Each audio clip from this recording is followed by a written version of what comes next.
Hi there. I'm Jennifer Latham, head bread baker for Tartine in California, and I'm here with my boss, mentor, and friend, Chad Robertson, to talk about our favorite thing, bread.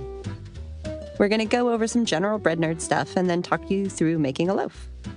First, we'll cover some of the history of bread from prehistory through modern California, where we live and bake. Then we'll talk about the nutritional value of grain-based food, and especially whole, naturally fermented grains. We'll go deeper into grain and talk about different types of grains, how ours are grown, and our relationships with our millers and farmers. We'll talk about the fundamentals of sourdough, the science of fermentation, and what exactly a sourdough starter is. We'll explain how to start a starter and how to maintain it.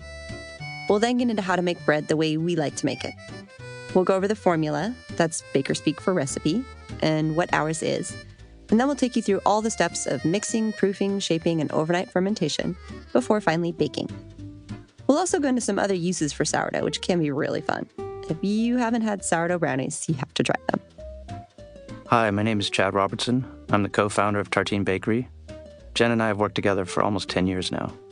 You might say that my path to bread baking has been one of continual discovery. I grew up in Texas, made my way to culinary school in upstate New York, and studied work to be a chef. On weekends, my classmates and I would explore the region looking for good food. One weekend, I followed a few people's recommendation to visit Richard Bourdon's bakery in the Berkshires and tasted bread that was like nothing I'd ever had before. This was the early mid-1990s, and America had only a handful of what we now call artisan bakeries, mostly on the coast. Growing up in Texas, I ate soft white and wheat breads from plastic bag and lots of toasted English muffins. Even as a kid, the sourdough English muffins were always my favorite flavor, but I had no knowledge of how and where that flavor came from. My first bite of Bourdon's bread at 20 years old was literally my first taste of the true, long-fermented traditional sourdough bread. It struck me deeply. I still remember the powerful feeling of tasting this food that, for thousands of years, had been the foundation of so many meals around the world. Immediately, I knew I had to stay and learn how to make this bread.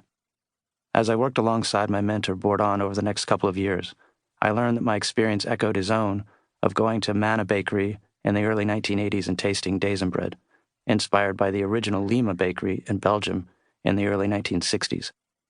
Desem, which is spelled D-E-S-E-M, is this really cool way of making whole grain bread with a natural leaven that is distinctly only very slightly sour. To make it, the stiff whole grain mash is buried in flour and tied up tightly in a cloth while it ripens and swells. It's really beautiful, and there's a mystical aspect to the process: fresh crushed wheat berries, pure spring water, and wild fermentation. Back then, it was still a mostly mysterious and wondrous process. Up until Bourdon had experienced that bread, he had studied classical French horn. But when he tasted that bread, he put down his instrument and decided the world didn't need more French horn players. It needed more good bread. I studied with Bourdon for a couple of years until he told me to go learn from someone else. So naturally, I went to France to study with his mentor, Patrick Laporte, who is the subject of many legends told at Bourdon's Berkshire Mountain Bakery. After a year in France, part with Patrick and part with his best friend Danielle, another master who was making similar loaves in the south of France, I moved to California and settled in Point Reyes, about 1.5 hours north of San Francisco on the coast.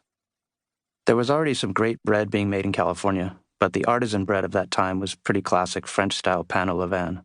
That's pain au levain, which means sourdough bread, and not using much whole grain, mostly white flour. We had a wood-fired oven there and a small stone mill nearby in Tomales Bay at Alan Scott's house. He was a legendary, multi-talented Tasmanian gentleman who was the first to build dozens of wood-fired ovens in the area and teach traditional whole-grain Desem bread baking. At Alan's mill, we ground fresh kamut, spelt, and other wheat in the beginning and grew to bake and sell at San Francisco Bay Area farmers markets twice a week. After some years of doing that, I decided to take the bakery into San Francisco and found the space on Guerrero Street in the Mission District. After dinner one night down the block at Delfina, we settled in there within a few months. That was almost 20 years and 6 books ago.